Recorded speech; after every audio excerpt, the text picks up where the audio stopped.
Salut, je m'appelle Christelle, ici la chaîne Académie de la Nouvelle Conscience. Oui, les amygdales sont toujours là. Je le précise auquel cas. Voilà, ça c'est fait. Alors, une petite vidéo aujourd'hui pour parler en fait de la petite vidéo que j'ai postée sur ma page Facebook hier sur les parois d'escalade. J'ai fait hier ou avant-hier. Je fais une très très belle rencontre d'un serpent, d'une couleuvre précisément. Et moi je suis toujours émerveillée quand je vois un animal, un insecte que je n'ai pas l'habitude de voir, hein, qui n'est pas habituel. Et même quand c'est habituel, je suis émerveillée. Bon, un petit peu moins parce que quand on a l'habitude, mais quand bien même, quand je parle d'habituel, par exemple les animaux familiers, les chiens, les chats qu'on voit au quotidien, qui partagent la vie des êtres humains, on a plus l'habitude. Et puis les animaux sauvages, on a moins l'habitude, et encore plus les serpents. Les serpents. Et je voulais parler justement des serpents et de certains animaux ou insectes qui font partie des peurs viscérales des êtres humains. Je savais très bien qu'en postant cette vidéo, certains, nombreux et nombreuses, allaient avoir des réactions. La peur, hein, la première des réactions, c'est une très grosse peur. Et puis d'autres qui n'ont plus cette peur et qui n'ont pas cette peur. Et à la place de la peur, qu'est-ce qu'on voit ? Eh bien, au-delà de la peur, c'est quoi ? C'est l'amour en fait qui nous habite. Du coup, on voit la beauté, on est émerveillé. Et tout ça pour vous expliquer en fait la base en fait de l'éveil d'un individu, pour moi en tout cas, la base d'un éveil, c'est justement de transformer ou enlever par la transformation tout ce qui nous empêche de voir chaque chose à travers le filtre de l'amour. Enfin chaque chose peut-être pas tout, mais d'une façon générale, la conscience universelle, quand la conscience infuse le corps au-delà de nos peurs, de nos croyances limitantes, de nos souffrances, eh bien la vie est tellement plus belle, on peut faire tellement plus de choses. C'est ça la liberté à laquelle je fais référence dans mes vidéos et sur ma page Facebook, cette liberté d'être et de faire, d'être qui je suis et de faire ce que j'ai envie de faire, au-delà des croyances limitantes, des peurs, des souffrances diverses et variées qui peuvent être rencontrées au fil du chemin et qu'on transcende pour celles et ceux qui font un chemin d'intériorité. Voilà, le chemin vers le retour vers la lumière qui nous compose, cette lumière, cet amour qui nous compose, mais qui est complètement voilé par ces peurs diverses, ces mémoires de basse fréquence, ces basses fréquences qui sont ces peurs, ces croyances limitantes, ces mémoires diverses et variées qu'on a récupérées de papa, maman, pépé, mémé.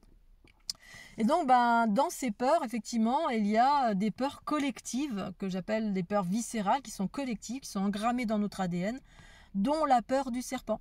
Voilà, qui va faire que soit vous allez prendre vos jambes à vos coups, là, vous allez être tétanisé et partir à l'opposé, ou dans le pire des cas, ou on va dire le cas le plus courant sur la planète Terre, c'est vous allez tuer le serpent, hein, vous allez vous jeter dessus comme une bête féroce, et finalement ce dont vous avez peur, hein, parce qu'on a des fausses croyances, voilà, parce que ce serpent il vous a rien fait au demeurant.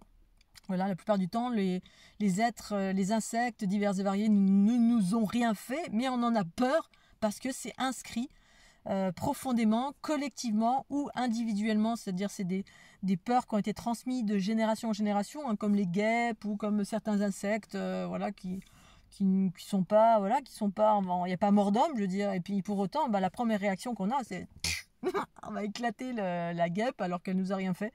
La guêpe est juste là, elle est attirée par l'odeur de la viande ou l'odeur de la bière ou quelque chose qui l'intéresse parce qu'elle est en quête de nourriture. Donc c'est comme si vous étiez en quête de nourriture quelque part dans la forêt, hein, vous allez chercher des champignons, puis là vous avez un gnome, je sais pas, un autre être qui est dans une autre dimension, puis qui vous met une grosse targette, qui vous éclate ta tête, puis vous comprenez pas. Mais qu'est-ce que j'ai fait ? J'étais en train de chercher à manger et puis je suis morte d'un coup. Qu'est-ce qui s'est passé ? Voilà, la guêpe, c'est pas à vous qu'elle en veut, hein. Elle vous en veut si vous effectivement vous mettez à vous débattre ou du coup elle se sent en danger, donc forcément elle va vous piquer. Voilà, mais elle vient pas spécialement, la guêpe n'est pas née pour vous piquer, hein, et le serpent n'est pas né pour vous piquer. Il est né pour être lui-même, hein, pour vivre dans la nature et faire ce qu'il a à faire. Mais effectivement, si vous mettez les doigts dessus ou si d'une quelconque façon il se sent ou elle se sent en danger, chaque être sur cette planète, hein, chien, chat, scooby-doo, serpent, guêpe, araignée, va vous piquer. Voilà, un animal ne vous pique pas gratuitement, sauf certains qui sont des vampires, voilà, qui se nourrissent de votre sang, mais il n'y a pas mort d'homme. Voilà. Bon, après, voilà, dans certains pays du monde, c'est plus problématique avec le palu, hein, notamment le moustique. Voilà, il vous pique ou la tique. Voilà, il y a des genres d'insectes comme ça qui sont un peu parasites. Effectivement, on peut se dire, bon, bah lui, je l'aime pas et je vais l'éclater potentiellement parce qu'il en veut à votre sang. Bon, voilà. Mais un serpent, c'est magnifique. Je veux dire, c'est un être comme n'importe quel être, mais il y a une peur viscérale, injustifiée.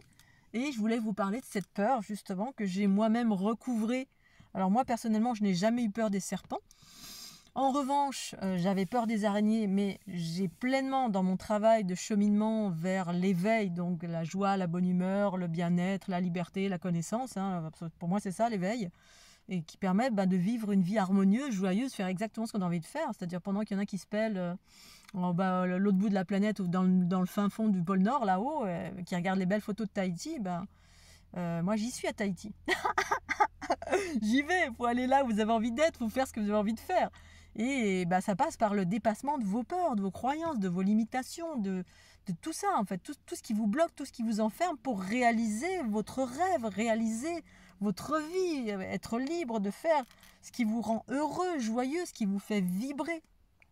Être éveillé, pour moi, c'est vibrer. Voilà, c'est vibrer. Alors après, il y a vibrer. Il y en a qui vibrent en allant s'alcooliser tous les samedis soirs, comme voilà, certaines communautés dans le département de l'Aude. Ils sont heureux, mais ils s'alcoolisent tous les samedis soirs. Bon, du coup, après, c'est chacun son truc. Moi, voilà, c'est pas du tout ça. Mais tout ça pour vous dire qu'il y a effectivement des peurs engrammées qui ne proviennent pas forcément de votre lignée patriarcale ou matriarcale, c'est-à-dire papa ou maman, hein, qui ont vécu, parce que la plupart du temps, on a des peurs ou des phobies reliées à des choses qu'on a vécues dans le passé, que ce soit dans cette vie ou dans d'autres vies. On a eu un déboire, hein, on est mort, je sais pas, d'une piqûre d'abeille ou de je ne sais pas quoi, on a eu une allergie, on a été piqué par un serpent, et du coup, ça peut justifier la peur. Mais vous avez bien tout à chacun reconnu que cette peur du serpent, elle est mondiale. Hein, moi, sur la planète, j'ai rencontré partout des gens qui avaient des peurs viscérales, et j'ai conscientisé cette peur viscérale du serpent. Alors que le serpent ne nous avait jamais rien fait de cette vie, de notre vivant. Pourquoi le serpent, en fait, hein, c'est un être qui passe là, puis voilà. Alors on en a peur parce que s'il vous pique, y a du venin, bon, une vipère potentiellement, mais ici en Europe, on n'a pas grand-chose à craindre. Franchement, une vipère, vous allez au fin fond du désert australien, vous rencontrez des cobras, ou au fin fond du désert de la jungle brésilienne, vous rencontrez des cobras. Bon, ça c'est toute autre chose. Hein. Là, effectivement, il y a une peur justifiée. Il faut faire attention, mais pour autant, ça ne justifie pas qu'on en ait peur d'une façon viscérale dès qu'on voit un serpent et qu'on le tue systématiquement. Voilà, l'éveil, pour moi, est synonyme d'amour, et l'amour préserve la vie. Voilà, s'il y a moyen de faire autrement, on préserve la vie. Si vraiment, sauf s'il y a quelque chose qui vous saute dessus et qui veut vous tuer absolument, qui est né pour vous tuer, bon là on fait en sorte de se préserver. Mais sinon, on fait attention. La vie sauvage, évidemment, elle est prédatrice. Donc on va pas mettre le doigt sur un cobra, ni mettre les doigts au milieu des dents d'un requin, parce que le requin, il mange de la chair fraîche. Hein, potentiellement, ou un lion. Vous allez au fin fond de l'Afrique, vous croisez des lions. Les lions, vous ne promenez pas tout seul dans la savane, sauf si vous êtes un guerrier ou un chasseur, ou vous connaissez la savane et vous connaissez les us et coutumes des lions. Voilà, ça demande une connaissance pour éviter de tuer quelque chose qui ne mérite pas d'être tué, parce que cette chose, elle est ce qu'elle est. Hein, si elle mange des antilopes, elle mange des antilopes. Potentiellement, si vous vous mettez sur son chemin, bien sûr. Mais alors, la peur viscérale du serpent, pour ma part, qui est une peur, effectivement, que j'ai recouvrée lorsque ma conscience s'est éveillée, lorsque ma Kundalini s'est éveillée. J'ai reconnecté avec 4 milliards de choses, dont l'origine de l'humanité. Alors après, ça m'appartient, hein, parce que chacun vit des éveils différents. Et la peur viscérale du serpent était en lien avec les reptiliens. Voilà. La race exogène reptilienne patriarcale, parce qu'il y a matriarcal, hein, c'est comme les êtres humains, il y a des patriarcaux et des matriarcaux, dans le sens où, pour moi, le patriarcat, c'est un homme ou une femme dirigé par son ego, et le matriarcat, c'est un homme ou une femme dirigé par son principe féminin, l'amour en soi. Donc du coup, de ce fait, ça fait deux peuples, des individus, ça fait des individus différents. D'un côté, des êtres qui sont dans la prédation, le pouvoir, qui sont plus dans l'animalité, puis d'autres, c'est des êtres pacifiques. Voilà, pour moi, c'est ça, patriarcat, matriarcat. C'est pas les mêmes mots que vous pouvez trouver dans le dictionnaire. C'est pas les hommes au pouvoir ou les femmes au pouvoir, c'est juste, on est dirigé par quoi à l'intérieur de nous? On est dirigé par notre ego, donc la somme de toutes nos souffrances, nos peurs qui font que finalement on est toujours dans des rapports de prédation, de pouvoir, bref, des rapports de force, dans tous les prismes de notre vie. Ou alors on est dans un rapport de partage, de parité, d'amour, d'harmonie, de bienveillance, quand on est dirigé par un espace harmonieux en soi qui est en lien avec le principe féminin pour ma part. Qu'on soit un homme ou une femme, c'est le principe féminin qui a cette capacité à être à l'écoute, être dans l'union-fusion, être dans cette espèce de équilibre en soi qui font qu'on est équilibré. Et du coup, reptiliens patriarcaux qui sont à l'origine de l'humanité, qui ont vécu sur cette planète, qui vivent encore sur cette planète, et qui fait que cette planète est sur le chaos parce que tous les archétypes étaient reliés dans notre ADN. Nous sommes les descendants directs de cette culture qui a fait des hybridations, qui connaissait la génétique, donc on crée des êtres. Et du coup, desquels on a on a une mémoire engrammée de trouille, pour celles et ceux qui n'étaient pas patriarcaux, voilà, celles et ceux qui étaient plutôt dans des choses pacifiques, parce qu'à l'origine on est tous des lumières d'amour, sauf qu'on joue, quand on s'incarne, on joue pas dans on décide de jouer dans telle ou telle direction des expériences, voilà, plus dans la prédation ou plus dans la bienveillance. Ça, c'est les planètes duelles comme ici-bas. Et donc, dans notre ADN, d'une façon générale, on a ce trouillomètre de guerre ancestrale. Il a existé des guerres en fait à l'origine de l'humanité, mais pas sur la planète Terre, dans les multivers, dans d'autres espaces cosmiques, on va dire, sur d'autres planètes. Il y a eu des guerres qui mettaient en jeu, qui affrontaient, qui confrontaient la culture reptilienne avec d'autres cultures. Et du coup, puis on retrouve effectivement, pour les personnes qui s'intéressent à la Bible ou qui s'intéressent à différents écrits, comme les tablettes cunéiformes d'Anton Parks, bref, toutes les personnes qui s'intéressent à la culture reptilienne ou qui ont entendu parler, effectivement, on en trouve des traces de partout de cette culture reptilienne. Moi-même, je suis allée au Pérou, alors outre le fait que effectivement, je me suis intéressée, parce que c'est venu à mon esprit quand j'ai débarqué dans le département de l'Aude, mais même avant. J'ai été voir sur place. Sur place, vous allez dans des musées anthropologiques, c'était au Pérou, je crois, non pas au Pérou, à Mexico. Vous voyez des figurines reptiliennes, on en voit partout. Enfin bref, il y a plus que des preuves pour celles et ceux qui s'intéressent et qui veulent vraiment aller chercher des preuves sur l'existence de est-ce que nous on est par rapport à cette culture. Et du coup, il y a une peur viscérale qui est en lien avec ça, qui est en lien avec le serpent. On parle du serpent dans la Bible, le serpent qui a tenté, on retrouve le serpent dans le caducée, on retrouve le serpent dans la Kundalini. Bref, il y a des connotations positives et négatives aussi, puisqu'après, il y a la vérité s'entremêle entre, c'est des points de vue matriarcaux et patriarcaux, bref. Donc, de la vérité mélangée, pas forcément de la vérité, mais qu'est-ce que la vérité finalement? C'est qu'un point de vue à partir de... c'est juste une histoire de point de vue, à partir de l'individu. Et donc, du coup, le serpent, pour moi, est en lien avec cette peur, cette trouillemètre, en lien avec cette guerre qui a eu lieu avant, qui nous a précipités tous ensemble ici-bas sur la planète Terre, pour qu'on puisse tous ensemble résoudre ce karma, un karma relatif à une guerre ancestrale qui mettait en jeu la culture reptilienne patriarcale avec des reptiliens matriarcaux, avec d'autres êtres, notamment des êtres qui ressemblaient à des araignées avec des espèces de carapaces de tortue, avec des espèces de grandes dents longues. Alors ça, c'est mes expériences, je vous parle de mes rêves éveillés, de mes voyages éveillés que j'ai fait quand j'avais 30 ans en fait. À un moment donné, vraiment, je montais en fréquence et il y avait plein de mémoires qui se délivraient, qui se déchargeaient, en fait, c'est de l'énergie qui se décharge avec de l'information. Et effectivement, je revivais des mémoires de guerre galactique, en fait, où il y avait des lions qui courent après des araignées. Alors le reptilien, à cette époque-là, je ne les ai pas vus. Ça arrivait plus tard, ou avant, ou après, je ne sais plus. Mais ça fait partie, effectivement, des engrammements dans notre ADN, de la peur des araignées. Notamment là, il y avait des araignées, effectivement, il y avait des guerres. Et puis la peur du serpent en lien avec la culture reptilienne où il y a eu des joutes, donc du coup certainement des blessures originelles reliées à la planète Terre tout entière, parce que sur cette planète, effectivement, on est censé se réconcilier. Voilà, on a un karma en lien avec des guerres galactiques qui ont eu lieu et qui nous ont précipités ici. Cette culture matriarcale qui s'est rejouée ensuite avec l'Atlantide et la Lémurie.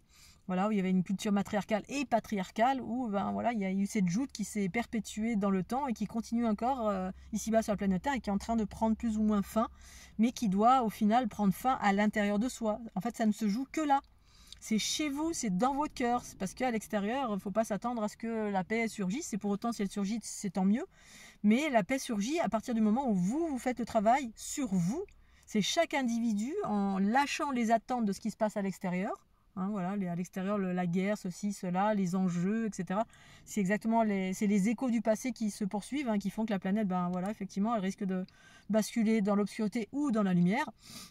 Mais si elle bascule dans la lumière, c'est parce que vous avez décidé de faire un travail sur vous, vous pacifiez de vos peurs, dont les peurs viscérales reliées aux serpents, reliées aux araignées, reliées à vos peurs quelles qu'elles soient, qui sont juste des entraves reliées à des mémoires du passé, reliées à ce que vous avez récupéré de papa, maman, pépé, mémé, reliées au collectif, reliées à des mémoires galactiques. Bref, ça va loin, loin, loin.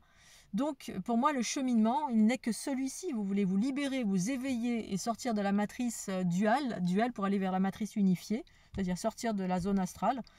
Pour moi, il y a le seul moyen, c'est de rentrer à l'intérieur de vous et vous connecter à la source pure de votre être.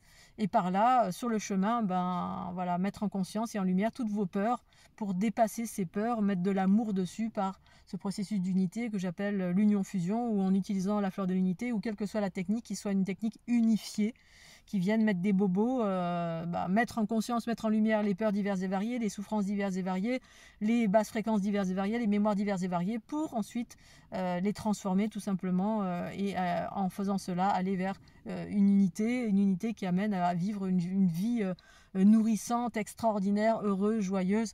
Il n'y a pas si longtemps, il y a 2 jours, là, j'ai rencontré une femme extraordinaire donc, qui s'appelle Anne. Merci Anne, coucou si tu me regardes. Une femme extraordinaire, c'est ça, quand on choisit les chemins de l'unité, de l'amour, ça fait de nous des êtres extraordinaires. Voilà, on est en dehors de l'ordinaire, on a une vie complètement en dehors de l'ordinaire parce qu'on vit sa vraie vie, la vie qui nous permet d'être heureux, d'être joyeux, d'être pleinement accompli pour aller vers, entre guillemets, l'illumination qui, pour moi, dans mon quotidien, résume à faire exactement ce que j'ai envie de faire, profiter à 200% de tout à chaque instant et ne pas en louper une miette. Ceci dans la joie, dans la bonne humeur, même si de temps en temps je traverse de l'adversité, parce que ça arrive aussi, mais que je traverse plus vite et voilà. Et je voulais vous partager cette petite vidéo au sujet du serpent parce que du coup c'est quand même beaucoup mieux de regarder la vie à travers l'amour, le filtre de l'amour, que de regarder la vie à travers le filtre de la peur. Quand on voit un serpent, quand je vois une araignée, je vais pas l'éclater, je dis bonjour, je la prends, je la mets dehors si elle est chez moi ou si elle est au-dessus de ma tête parce que l'araignée, elle n'est pas là pour vous faire du mal, hein. C'est un être et toute chose qui est vivante mérite de l'amour. Moi, je mérite de l'amour et tout ce qui est vivant mérite de l'amour. Sauf celui ou celle qui vient pour me sauter dessus et m'entraver sur mon chemin. Voilà. Donc sur ces belles paroles, gratitude à vous, j'espère que vous allez bien, que le soleil brille là où vous êtes ou que la neige tombe là où vous êtes, ça dépend ce que vous aimez. En tout cas, je vous embrasse bien fort et soyez dans l'amour de vous-même et donc du coup dans l'amour de tout ce qui vous entoure, y compris les serpents et les araignées. En plus, elle était très belle, hein. C'était une magnifique couleuvre, elle avait ni baudrier ni corde pour descendre la paroi d'escalade. Bisous.